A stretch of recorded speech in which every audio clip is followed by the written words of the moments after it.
Bonjour, dans cette nouvelle vidéo dans laquelle on cherche à simplifier la racine carrée de racine carrée de 49 moins racine carrée de 48. Bien sûr, sans utiliser la calculatrice. Donc je vous conseille donc tout d'abord de faire pause sur la vidéo et vous essayez de chercher donc la simplification de cette racine carrée. D'accord? Là, on va poser par exemple comme expression a égale la racine carrée de 49 moins racine carrée de 48. D'accord? Tout d'abord, on va essayer donc de calculer, d'expliquer comment on pourra calculer la racine ou simplifier la racine carrée de 49 et la racine carrée de 48. Déjà, racine carrée de 49, on sait que le 49 c'est 7 au carré, donc ça sera racine carrée de 7 au carré, qui égale tout simplement à 7. D'accord? Ça, c'est pour la racine carrée de 49. Pour racine carrée de 48, 48, il faut qu'on essaie donc de décomposer le 48 sous forme d'un produit. Bien sûr, il faut que ce soit un produit qui est l'un des deux facteurs, donc il a une racine carrée. Le 48, par exemple, pour l'écrire sous la forme de 2 fois 24, d'accord? Le 24, par exemple, on pourra l'écrire sous la forme de 8 fois 3, d'accord? Or, on remarque ici que le 2 fois 8, ça fait 16, donc ça sera 16 fois 3. Pourquoi le 16? Parce qu'on sait que la racine carrée de 16, c'est une racine parfaite. Donc il y a une racine parfaite puisque 16, c'est 4 au carré. Donc le 48, on va l'écrire tout simplement sous forme de 16 fois 3.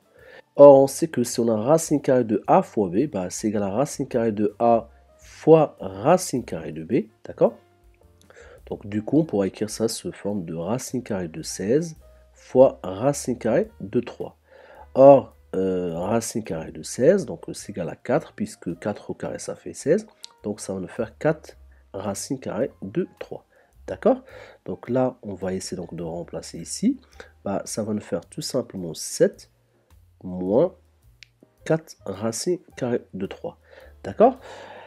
En général, si par exemple vous trouvez ce genre d'expression à simplifier, il faut qu'on cherche à écrire ce qui est à l'intérieur de cette racine carrée sous forme de quelque chose au carré. D'accord? Comme ça, si j'arrive à écrire ça sous forme de quelque chose au carré, bien sûr, et si on sait que ce qui est à l'intérieur, donc ici c'est positif, après la racine carrée et le carré, ça va se simplifier, donc ça va donner le x. D'accord? Bien sûr, il y a une autre astuce, c'est que la plupart des cas où ce genre de calcul, il faut penser aux identités remarquables, surtout la première ou bien la deuxième identité remarquable. Donc ici, puisqu'on a un moins, forcément, ça sera avec la deuxième identité remarquable. D'accord? Donc là, bien sûr, la deuxième identité remarquable, on sait que si on a a moins b, le tout au carré, c'est égal à a au carré moins 2 fois a fois b plus le b au carré. D'accord? Donc, cette partie-là, le 4 racine carrée de 3, ça sera ce qu'on appelle le 2 a fois b. D'accord? Donc là, le 4 racine carrée de 3, en fait, c'est 2 fois quoi? 2 fois quoi pour avoir 4 racine carrée de 3? Ça sera fois 2 fois racine carrée de 3. Déjà ici, on pourra remarquer facilement que le a, ça va être le 2, et le b, ça sera racine carrée de 3. Donc du coup, on va essayer d'écrire le 7 sous forme de, tout simplement, puisque le a, c'est égal à 2, nous, on a besoin de a carré, donc ça sera le 7, ça sera 4. Bien sûr, 4 plus quoi? Plus 3, toujours moins 4 racine carrée de 3. Et là, regardez bien, ici, on a le 4, en fait, c'est 2 au carré, d'accord? Le b, normalement, ici, le b, on a dit que ça sera racine carrée de 3. Je vais l'écrire ici. Ça sera racine carrée de 3 au carré. D'accord? Et ici, j'aurai quoi? J'aurai moins 2 fois a, 2 fois 2, puisque le a, ça sera égal à 2, fois racine carrée de 3 qui sera le b. D'accord? Donc, je répète. Le 4, on l'a écrit sous forme de 2 au carré. Le 3, c'est racine carrée de 3 au carré. Et le moins 2, moins 4 racine carrée de 3, c'est moins 2 fois 2 fois racine carrée de 3. Et comme ça, on a fait apparaître la deuxième identité remarquable. Donc tout ça, ça sera égal à la racine carrée de quoi?